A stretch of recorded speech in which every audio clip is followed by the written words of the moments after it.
वह उससे एक पार्टी में मिला था वह बहुत ही शानदार, सुंदर और मस्त थी। कई लड़के उसके पीछे भाग रहे थे जबकि वह बहुत ही सामान्य था।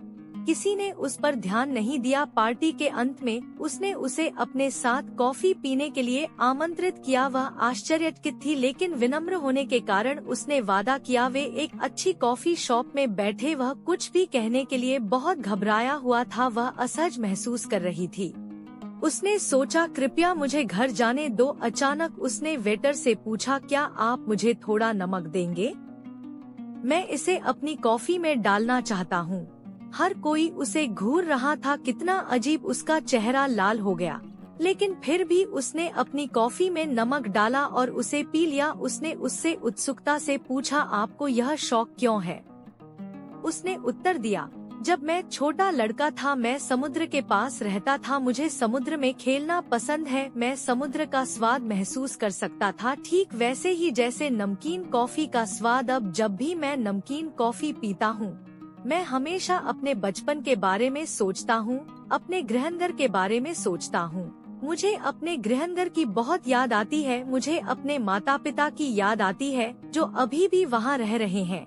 यह कहते हुए उसकी आंखों में आंसू भर आए। वह बहुत भावुक हो गई। यह उसकी सच्ची भावना थी, उसके दिल की गहराई से। एक आदमी जो अपने घर की याद को बता सकता है वह एक ऐसा आदमी होना चाहिए जो घर से प्यार करता हो, घर की परवाह करता हो, घर की जिम्मेदारी लेता हो। फिर उसने भी बोलना शुरू किया अपने दूर के गृहनगर, अपने बचपन, अपने परिवार के बारे में बात की। यह वाकई एक अच्छी बातचीत थी, साथ ही उनकी कहानी की एक खूबसूरत शुरुआत भी। वे डेट करते रहे। उसने पाया कि वास्तव में वह एक ऐसा आदमी था जो उसकी सभी मांगों को पूरा करता था। उसके पास सहनशीलता थी, वह दयालु, गर्मजोशी से भरा सावधान था। वह इतना अच्छा इंसान था। लेकिन वह लगभग उसे याद करने लगी, उसकी नमकीन कॉफी के लिए धन्यवाद।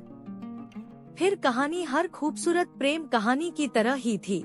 राजकुमारी ने राजकुमार से शादी की। फिर वे खुशहाल जीवन जी रहे थे और हर बार जब वह उसके लिए कॉफी बनाती थी तो वह कॉफी में थोड़ा नमक डालती थी, क्योंकि वह जानती थी कि उसे यह पसंद है। 40 साल बाद उनका निधन हो गया।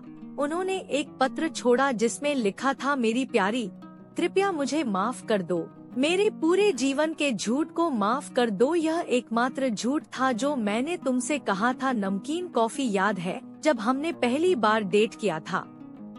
मैं उस समय बहुत घबराया हुआ था। वास्तव में मुझे थोड़ी चीनी चाहिए थी लेकिन मैंने नमक कहा। मेरे लिए इसे बदलना मुश्किल था, इसलिए मैं आगे बढ़ गया। मैंने कभी नहीं सोचा था कि यह हमारे संचार की शुरुआत हो सकती है। मैंने अपने जीवन में कई बार आपको सच बताने की कोशिश की लेकिन मैं ऐसा करने से बहुत डरता था क्योंकि मैंने आपसे किसी भी चीज के लिए झूठ नहीं बोलने का वादा किया था। अब मैं मर रहा हूँ, मुझे किसी चीज का डर नहीं है, इसलिए मैं आपको सच बताता हूँ।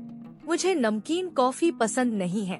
यह कितना अजीब बुरा स्वाद है, लेकिन मैंने अपने पूरे जीवन में नमकीन कॉफी पी है। जब से मैंने तुम्हें जाना है मुझे तुम्हारे लिए जो कुछ भी किया है उसके लिए कभी खेद नहीं है। तुम्हारा मेरे साथ होना मेरे पूरे जीवन की सबसे बड़ी खुशी है। अगर मैं दूसरी बार जी सकता हूँ तब भी मैं तुम्हें जानना चाहता हूँ और अपने पूरे जीवन के लिए तुम्हारे साथ रहना चाहता हूँ, भले ही मुझे फिर से नमकीन कॉफी पीनी पड़े। उसके आंसुओं ने पत्र को पूरी तरह गीला कर दिया। किसी दिन किसी ने उससे पूछा, नमकीन कॉफी का स्वाद कैसा होता है?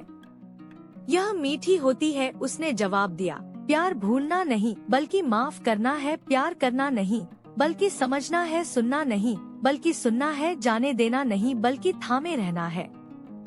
जिसे आप प्यार करते हैं उसे कभी भी उस व्यक्ति के लिए मत छोड़ो जिसे आप पसंद करते हैं, क्योंकि जिसे आप पसंद करते हैं वह आपको उस व्यक्ति के लिए छोड़ देगा जिसे वह प्यार करता है। एक ऐसे लड़के को खोजो जो आपको हॉट के बजाय खूबसूरत कहे, जो आपको वापस कॉल करे जब आप उससे बात करना बंद कर दे, जो आपको सोते हुए देखने के लिए जागता रहे। उस लड़के का इंतजार करो जो तुम्हारे माथे को चूमता है, जो तुम्हें दुनिया को दिखाना चाहता है। जब तुम पसीने में हो जो अपने दोस्तों के सामने तुम्हारा हाथ थामे रहता है, उस लड़के का इंतजार करो जो तुम्हें लगातार याद दिलाता रहता है कि वह तुम्हारी कितनी परवाह करता है और तुम्हारे पास होने से वह कितना भाग्यशाली है। उस लड़के का इंतजार करो जो अपने दोस्तों की ओर मुड़कर कहता है वह है।